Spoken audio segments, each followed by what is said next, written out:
Hello, everyone. One of these days, you're going to catch me dancing to that music. So, thank you, everyone, for joining me live. This is our 10th Penpot hands on session, and thank you for joining me. This is a session where I'm going to demo you design tokens in Penpot live, and we are live streaming right now, unless you're watching this video back later. So please say hi in the comments and let me know who you are and where you're from, and if you're new or if you're an old friend, and I'll make sure I check back the comments later. And if you have any questions that you want to ask during the stream, whatever platform you're on, just put your questions in, and by audio visual magic, we will be able to bring them in and maybe I can answer them. We are going to have a design tokens doctor section at the end, and so I'll be your doctor then. And if you have any questions, we can either save them for the end, or if anything comes up during the demo, feel free to just let me know. Now, whether you're new to design tokens or new to Penpot, you have come to the right place. What is Penpot, you ask? Penpot is the design tool for both designers and developers, and the first design platform to natively integrate design tokens. If you have no idea what that means, don't worry, I will come to that later. So let's start off with the basics. Let's get into what is a design token.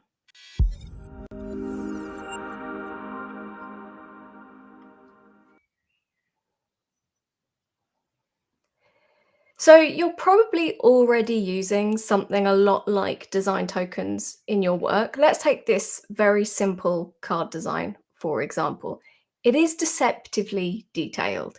So each of the design decisions I've made for this card are intentional, down to the smallest features like the corner radius.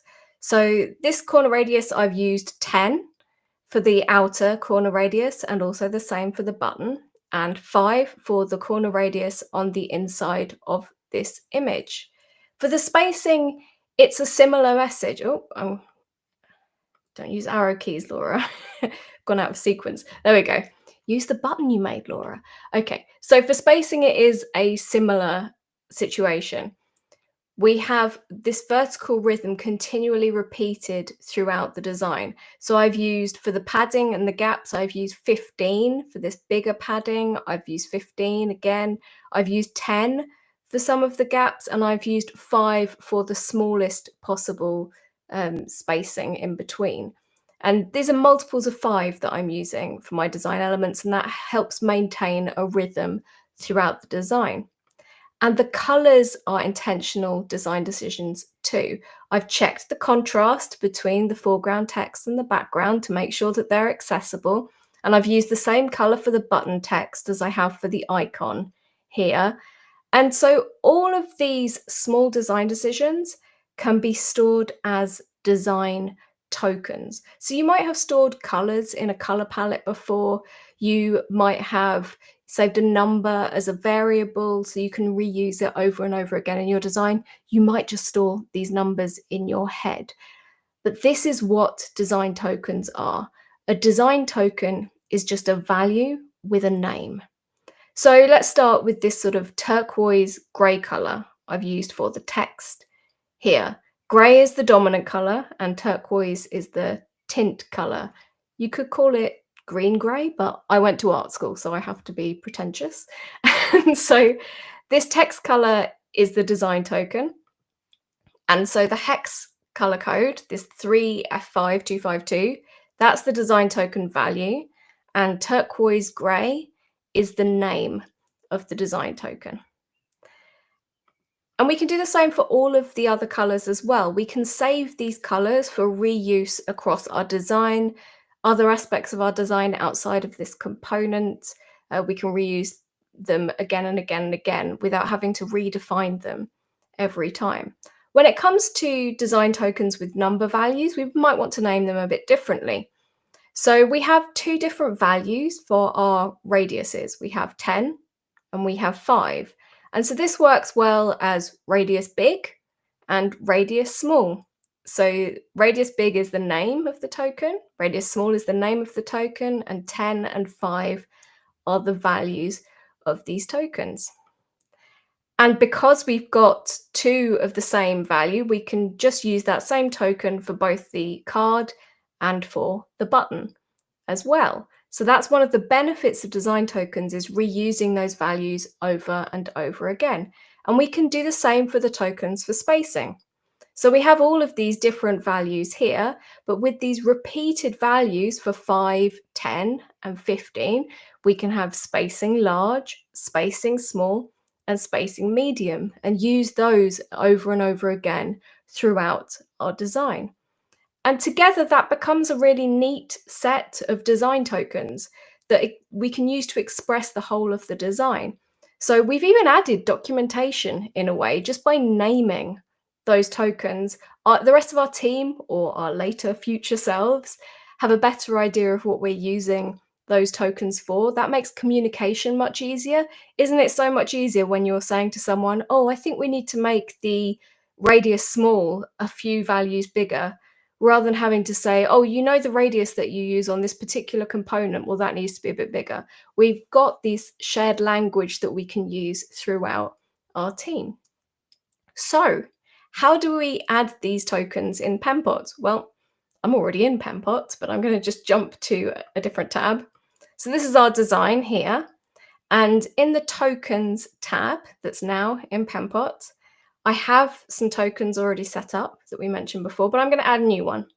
So in my color tokens, so for the color tokens type, I'm going to use the plus button to add a new token. And this is going to be my turquoise. Why did I pick the one with the hardest name to type? Turquoise gray, got to spell that the right way as well. So that's my token name, and the hex code for that was 3F5252. Yes, and I can see that that's the right color because it's appeared in that little swatch there. And so I saved that, and that has now been added to my tokens set. By default, these are added to a global set, so we don't need to worry about that too much right now. Now I've got my token, I want to apply it to the text itself. So I'm going to select that text, and here I can right click on the design token and choose the fill color for the token. Now I've actually already selected that, so I'll deselect it, right click it and select fill.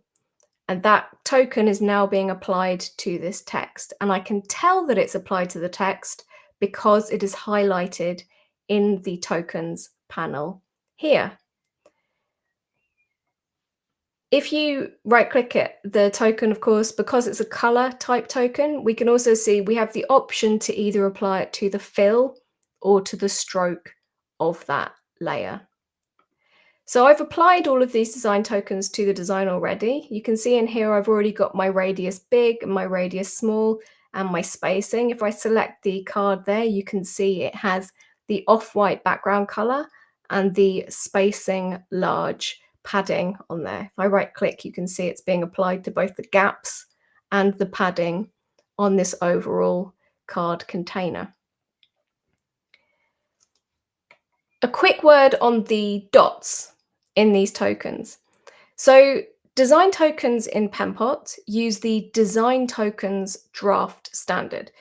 Now this is basically an existing format for design tokens that isn't tied to any one platform. It's a standard that is in draft, it's in progress. And so Penpot is very much ahead of the curve.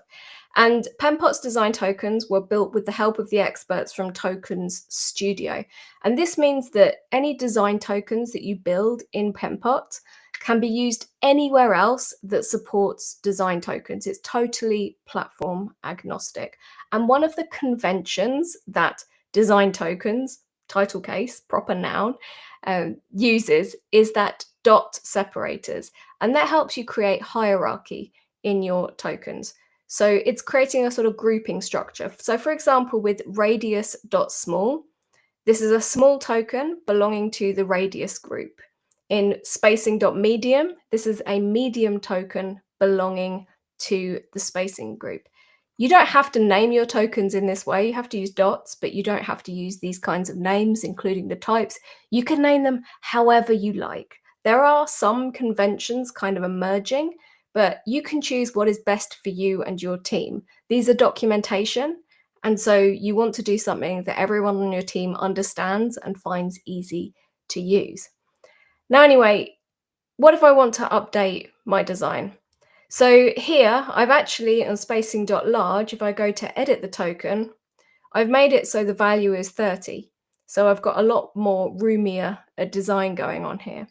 If I change that value to 15, so I'm editing the token value, what that will do is update every single property that is using that token. So you can imagine how maintainable that's suddenly going to make your designs, that you can update these kinds of values across all of your designs in one go.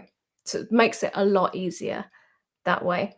One quick word on naming as well, because the eagle-eyed people there might have noticed that I've named this radius.big in my border radius and spacing.large in my spacing.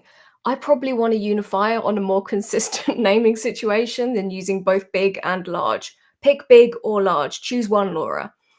So that's a lot to introduce you to in the first section. So we have time for a little bit of a Q&A before we move on to the next section, if we have any questions already.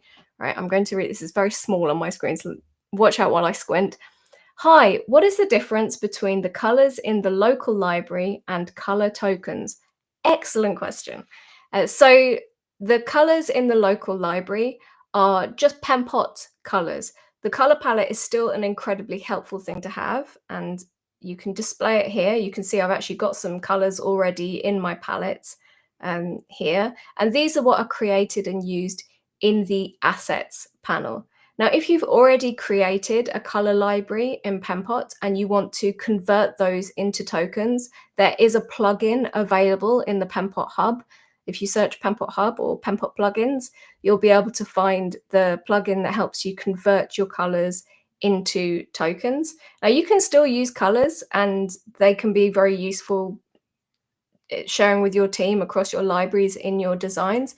The benefit of tokens is that they are a more universal format that you can use outside of Penpot as well. And I would say going forward, I will probably lean more heavily on design tokens. But actually, when you're working out your design, if you're working just on basic mockups, if you're doing something that doesn't need tokens, then I would go ahead and use color palettes. Do we have any other questions at the moment?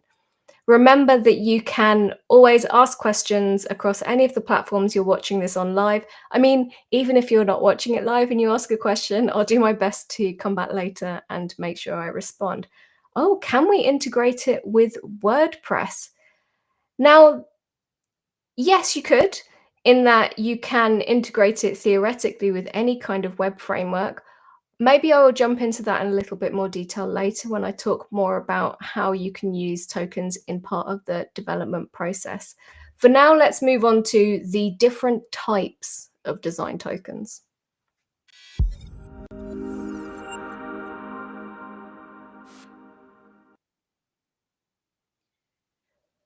So I've already shown you color tokens and border radius tokens and spacing tokens. Let's have another look at some of the token types that are available to you in Penpot.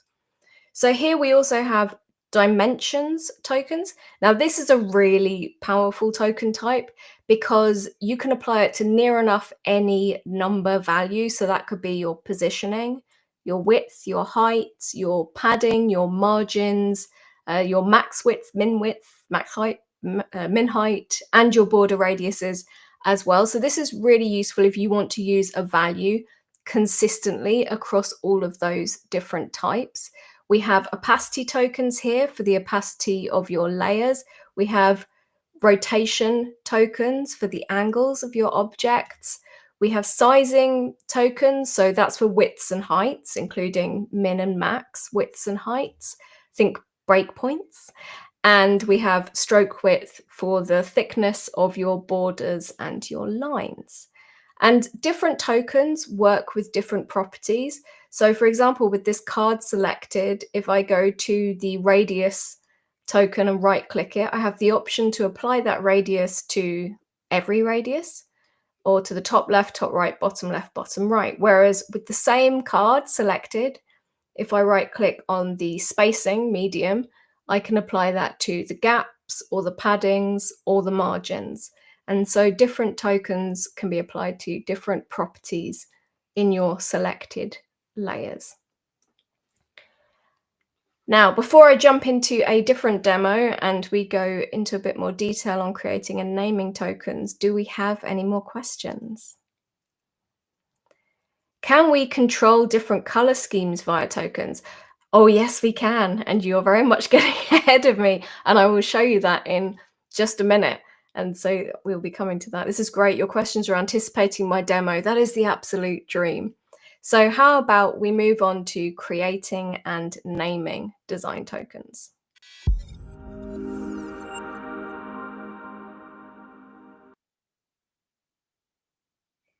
Now here I've jumped into a slightly different demo. You might be familiar with it if you have seen some of the design tokens videos and live streams already. And this is a little mock-up that I made for a fictional app called Write Safe. And we've got some landing page designs here, and we've got some dashboard designs that are all using the same design tokens. Now here, the design token sets are, there's a lot more and they're a lot more complicated. I think I worked out there's maybe about 600 design tokens in this altogether. Not all of them are actively being used right now. But for example, here I've got 266 different color tokens representing individual steps in color palette scales. So let me give you a quick reminder on how we create a token. So this time let's do not a color token.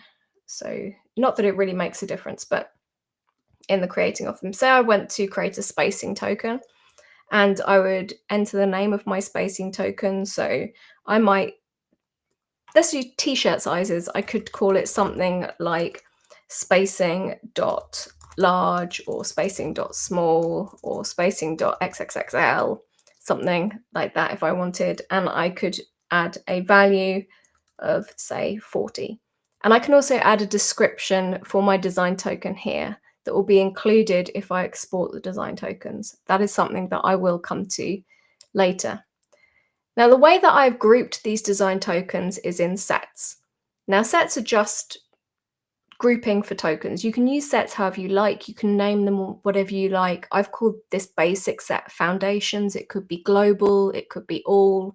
The idea behind a foundational set of tokens is it's holding my foundation tokens. These are kind of the raw values that I'm going to use throughout the rest of my design. So that's why I have these different steps in color palettes. So violet going from 50 to 950, where 50 is the lightest and 950 is the darkest. And I have lots of different colors following that same structure. This is kind of a naming convention in color palettes on the web that are being used across a lot of web frameworks so that you can very easily switch colors in and out while maintaining the same levels of contrast. So it's really helpful to have palettes like this. I've got also, going through all of these different colors, I have a variety of border radiuses that are using t-shirt sizes. I have t-shirt sizes is where you go sort of extra small, double extra small, extra large, double extra large, like that. I have dimensions here. So I have a base token and I have linear steps of tokens as well. In other sets, I've gone to more semantic tokens. So in this light base set, let's look at the color tokens I have in here. Here, I have tokens named for the objects that they're used for or the components that they're used for. So one of the examples, I'm just going to go for some readable ones, is for an input like this search input here. I'm using input background, an input border, an input icon, an input text. And so these are all specific colors that me and my currently non-existent team, but the fictitious team, have used and decided that work for our input colors. And these values actually refer to the colors. That's not a good example. There we go. Actually refer to colors that I've already specified in my foundation colors. So one of the great things you can do with design tokens is you can create aliases or references to other design tokens. So here, my input border uses the value of neutral 700. Now that resolves to this hex code, this gray, but it's using this neutral 700 token. So let's go find the neutral 700 token. So that, I believe, is in my color themes. So here we go, we have neutral 700. And if I open up the neutral 700 token, this is part of a set which contains neutral versus accent colors. If I open up my neutral color, I can see it's referencing desaturated 700, which is a grayscale palette. So if I go into my foundations, I can then find desaturated 700, which has a value of 494949.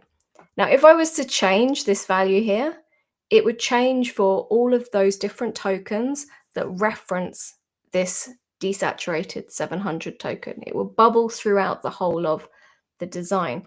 This is a really useful way of being able to reuse our values, but if we decide we wanted to, I don't know, at the moment this has got a pink theme going on, with pink on my buttons and pink on my headings, and this is the vibrant theme. If I decide that I want to switch it to purples, I can just change the word pink to purple.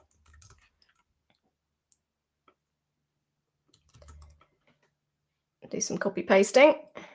Maybe change 700, 800, can't read numbers, and 600,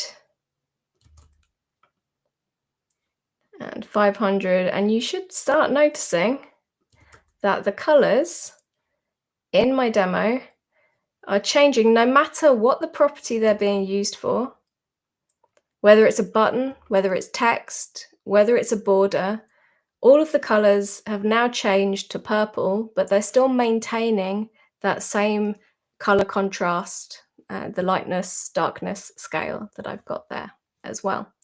Another thing you can do is calculations in your design tokens. Now, this is really useful if I want to have different densities. So I'll show you a little more of this theme switcher in a minute, but say I wanted to choose, at the moment I'm at a comfortable density. What do I switch to? A compact density. Now this is going to make all of my padding a little more compact. Oops. Gremlins in the machine.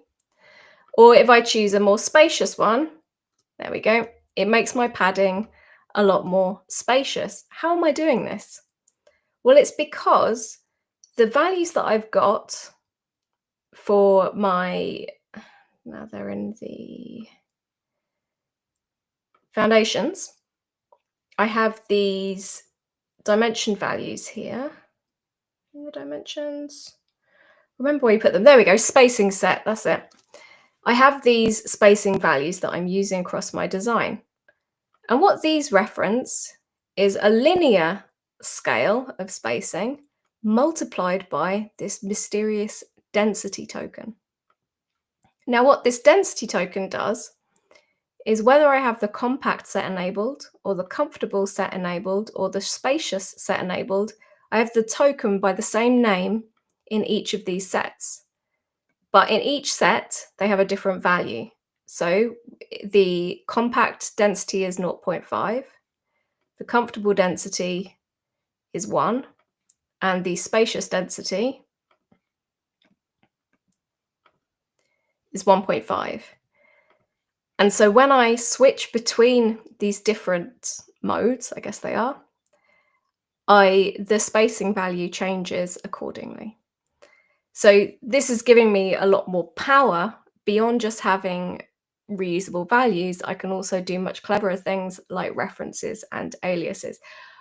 I've seen there's a lot of questions going on in the chat. So do we have any questions related to all of that stuff I just dropped on you?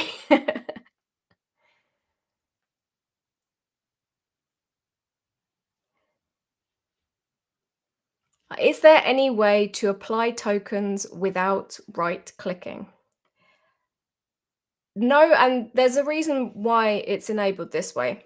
So every token can be applied in a variety of different ways.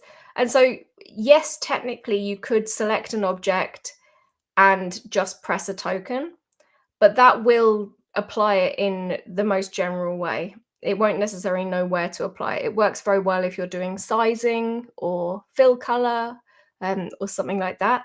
But you need to be able to right click on or use the keyboard shortcut equivalent to be able to select that token and be able to choose which property it should be applied to. So here we go, we could apply density to all of these different values. So if you just clicked the whole thing, you wouldn't know which one it was being applied to.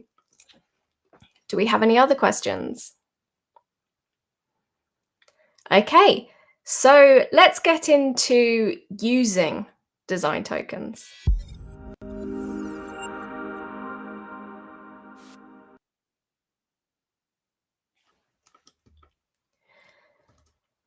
How you use design tokens is really up to you. I'm going to show you if I select some random layers and we can look at what's in use. I've managed to make some of this go a bit wonky, so I'm going to pick something that's not too wonky. So I've just selected this little tab bar component that I've got going on here. So this is part of an app.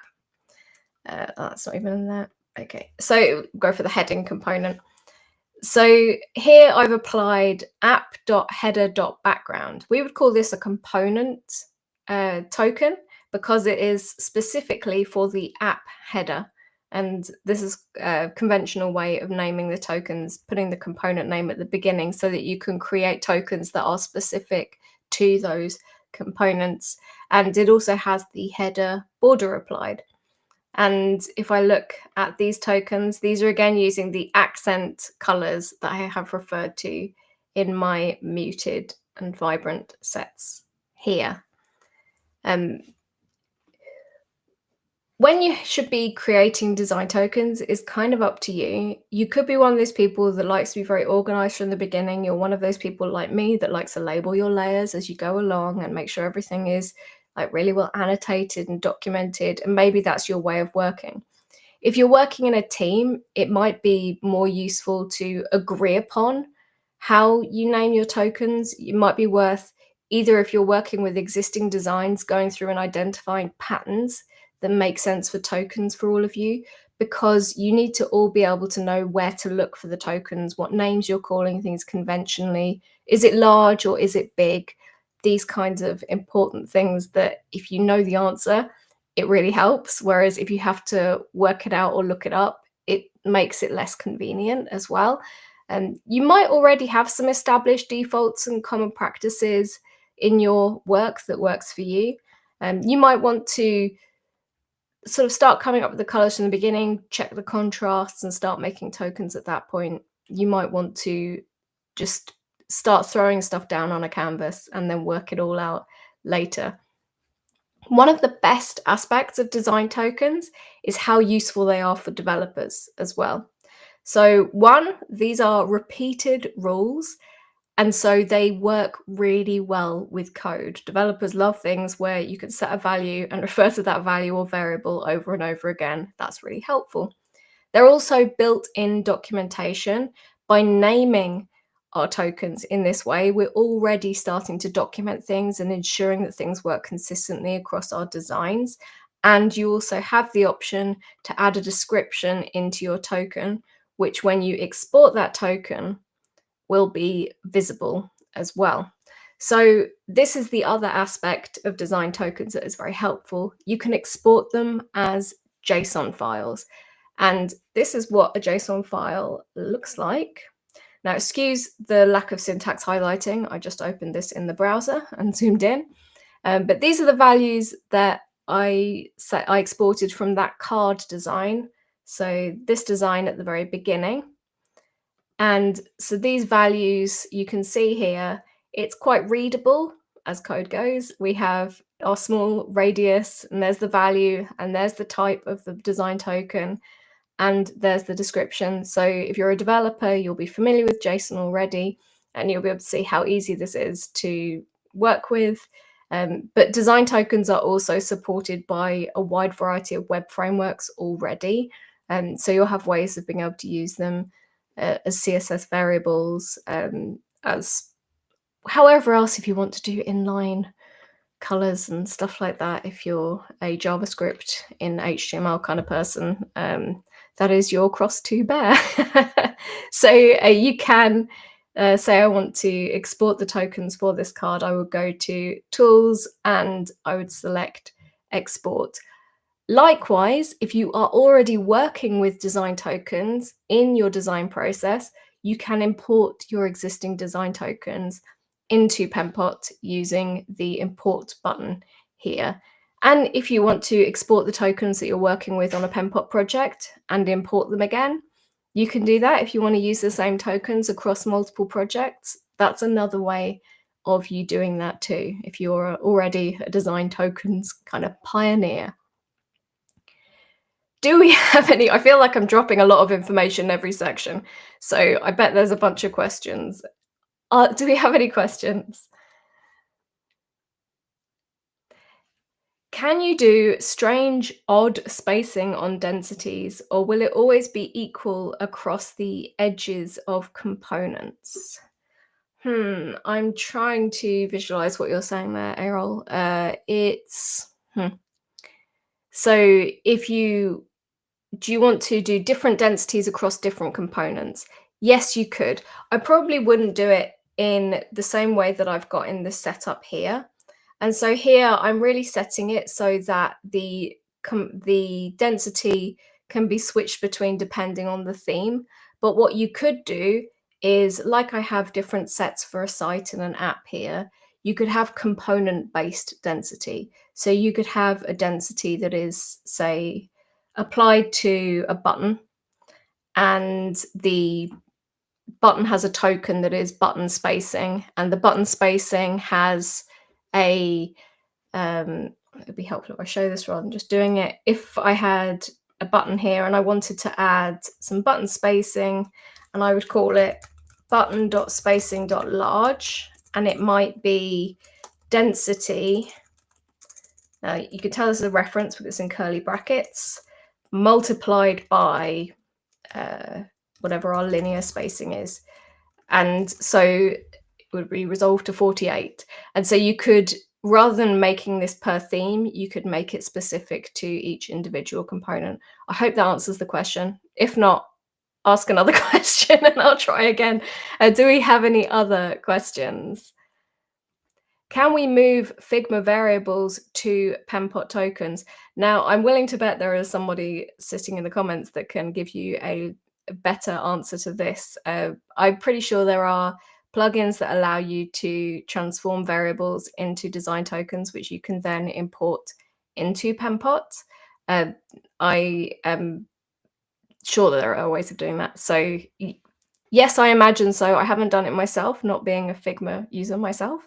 But because design tokens are very universal, I'd be willing to bet people have already built things for that. Do we have any more questions before I move on? I want to tell you about themes and modes. Okay, I think the pink.sumval. Oh, sorry, can I check the question again? Oh, wait, where can we import tokens from? If you already have tokens in a JSON format, so a file with the file type of .json, JSON, you can import it from this Tools button at the bottom of Tokens and hit Import. Now, as design tokens is a universal format, you could import them from any other design systems tool that might already support design tokens. You could import it from your development workflow if you've got a developer who is working with design tokens already. Did we have a question that I missed, or that came up and disappeared, or anything like that? The rest are good. Okay, right.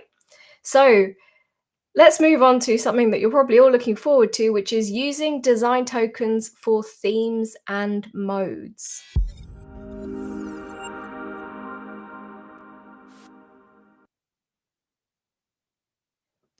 I've already given you a bit of a sneak peek of it here, but I have all of these different sets of tokens here, and you can see that some of them have check marks alongside them and some of them don't. So these are the sets that are enabled and disabled currently in my workspace. What I can do is I can choose how I like these enabled and disabled and codify them as themes. So if I go to edit here, you can see I can add a new theme. So I could create whatever theme name I like. I could call it, I don't know, Laura theme. And I can group that theme with other themes as well. And in Laura theme, I can choose which sets I want active as a part of Laura theme. So I could just check whichever ones I want. Say I want to create a light theme, maybe I'm checking the foundation set because I'm using that as the aliases for a lot of my tokens. And then I check all of the light sets. For a dark mode, I might do foundations again, but all of the dark sets, which is exactly what I've done here. So I have a global set, I have density, which is compact. So my compact density just has compact and sizing and spacing sets in there. And once I have these themes, I can switch between them. So rather than having to make sure I've checked or unchecked the various sets, I can just switch between dark and light. And I can switch between muted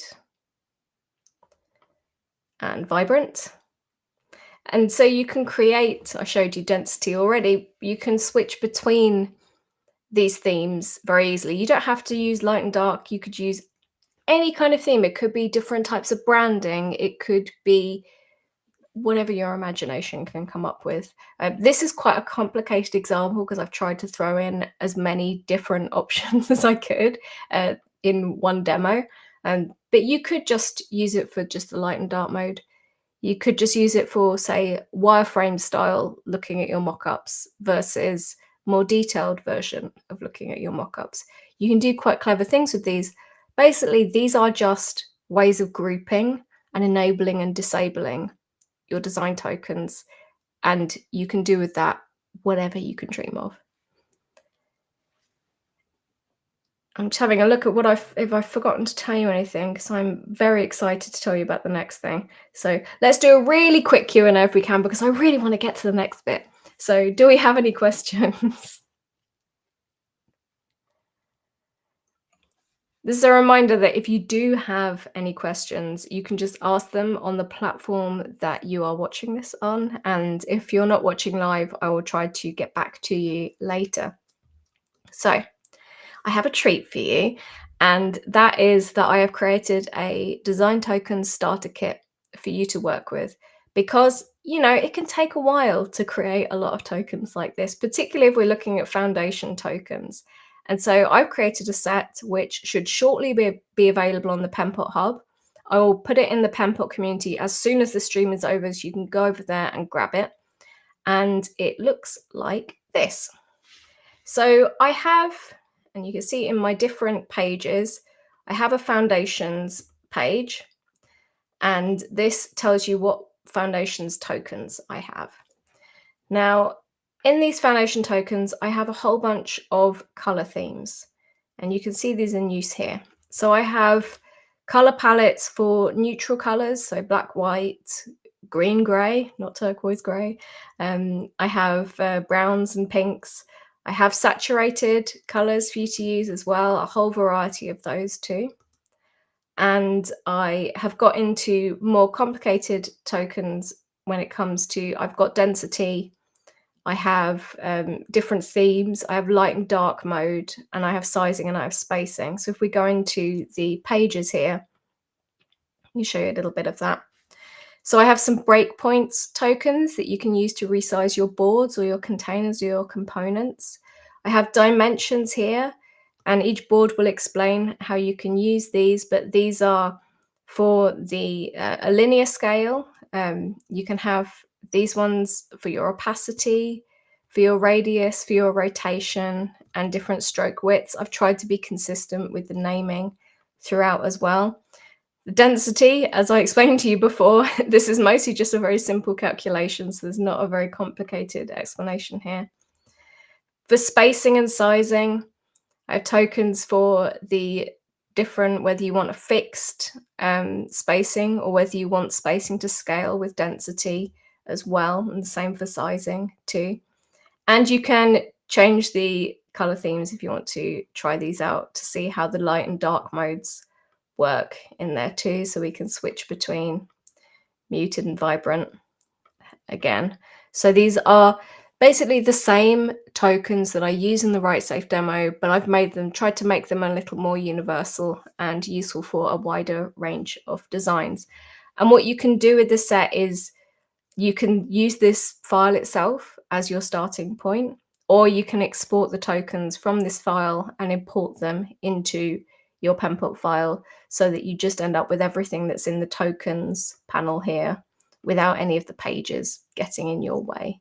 Although I think it's useful to be able to see how this can all work in action.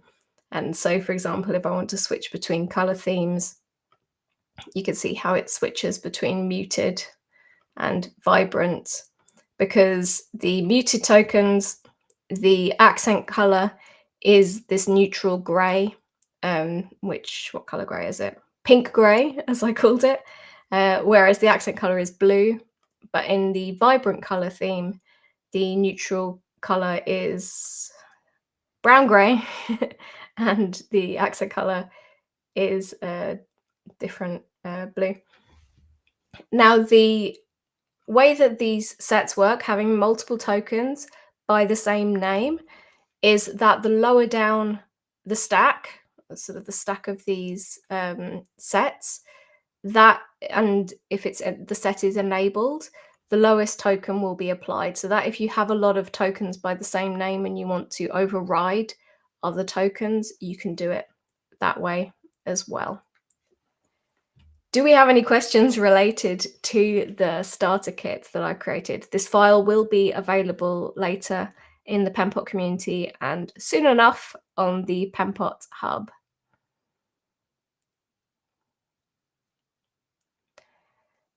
Then maybe we will head on to talking about design tokens as part of your design systems.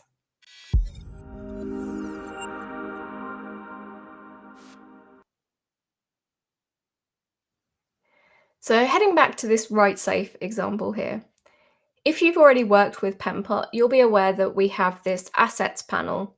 And in our assets, we can import components and typographies and colors as well that we have in another library. If I go to my Penpot dashboard, you'll be able to see here that in this Write Safe project, I have a typography library. You can tell it's a library because it has this little library icon here, and a components library. So often design tokens and design systems go hand in hand. Design tokens make sense as the smallest possible component in your design system. These are these very sort of small values, and you can use these across the rest of your design patterns and your components to build up your design system. So it kind of makes sense that you'd want to use them together. You can do this. And so this is an example of the components for that Write Safe demo. It's looking a bit neater and tidier. So here are my buttons that I've set up, nice little components. And if I open this up, you can see these are all individual different button components. And I have applied my design token set. Let's find the base. There you go. You can see this is the button focused button, and it has the button primary background focused token applied to it.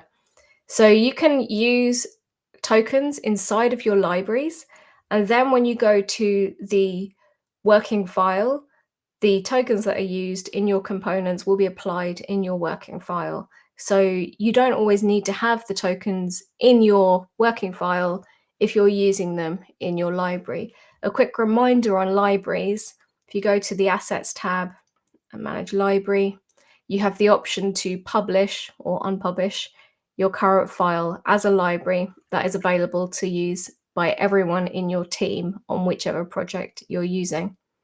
And if you're in your working file, which would be this mockup file here, if I go to Manage Library, you can see that I have added the WriteSafe components library and the WriteSafe typography library are connected to my file.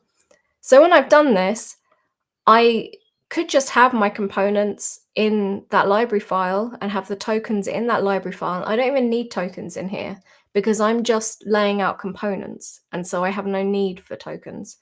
Or you can use the same tokens file in both your library and in your working file. Just be aware that if you are using the same tokens, the tokens in your working file will override the use of tokens in your library file. So sometimes if you have different themes enabled and you've enabled dark theme in your library file and you come into your working file and all your components are in dark mode, that's why. So you just have to be conscious, and I would say only set your themes in one place, and I would probably set your themes in your working file because that's where they're most useful to be able to switch between the different options. There's not much use for that in a library file. Let me just check my notes to see if there's anything else that I wanted to mention there. Okay, so let's move on to the big old Q&A. I'm going to put my pretend doctor's shirt on, my stethoscope. Do doctors wear hats? Not really, do they? And we're going to go to the design tokens doctor section, which is just a Q&A. I don't have a groovy title for this bit, so I'm going to ask you, do you have any questions related to Penpot and design tokens? Penpot tokens can communicate with Storybook. Oh, you know what? I don't use Storybook myself. I'm aware of what Storybook is. Storybook is a place for storing your design patterns and components on the development side of things. But I would imagine that if there's not native integration there, that there is an integration for design tokens and Storybook. I bet there's someone in the comments who will be able to let you know about that. Do we have any other questions? Were these tokens automatically available in the component file and all other files, or did they need to be published as a library or something else? I'm confused about this part. Fair play, I didn't explain that very well. Basically, tokens are separate from your library. So if I create a library, I'd say I'd do this from here. If I decide I want to make this file into a library, and I hit publish, and then I add a new file, and I go into my assets to add the library, and I can find the audiobook card light library and connect it. No design tokens. So your tokens are not brought over from your library. I would recommend instead that, like I've done here, you add your tokens inside your library, and then you go and create a new file and you connect your library with your components in, your WriteSafe components. You don't have any tokens, you don't need them, because if you go to assets and you're like, oh, I want to grab a button, icon button, drag that in, those tokens are already applied to these. So I don't need to change anything. The tokens are already being used, and I can just focus on composing my mockups and design. And that's a really good way of making sure that people aren't breaking your design system or messing it up, being able to keep those concerns separate. I hope that helps. Do we have any more questions? Okay, so fabulous.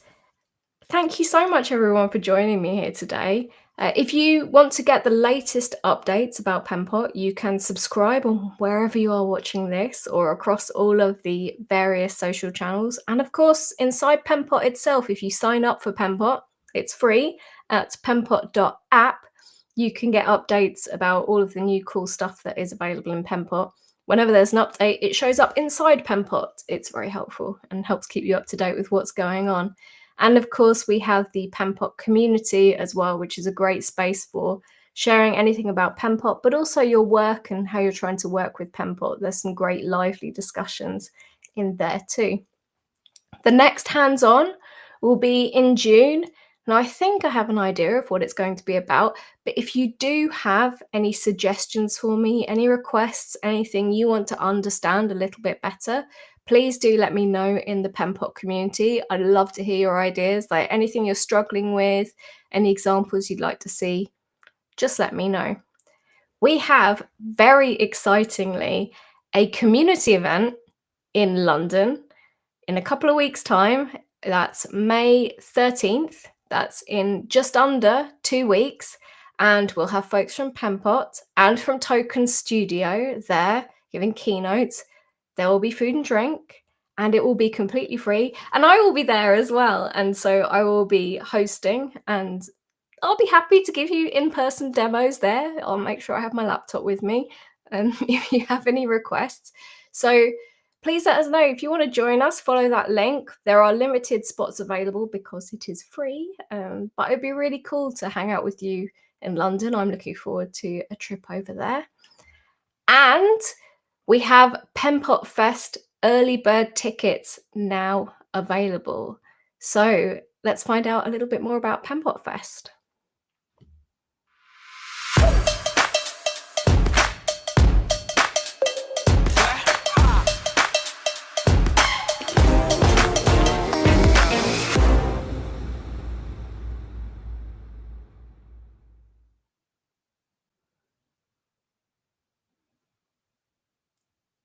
Thanks everyone for joining me.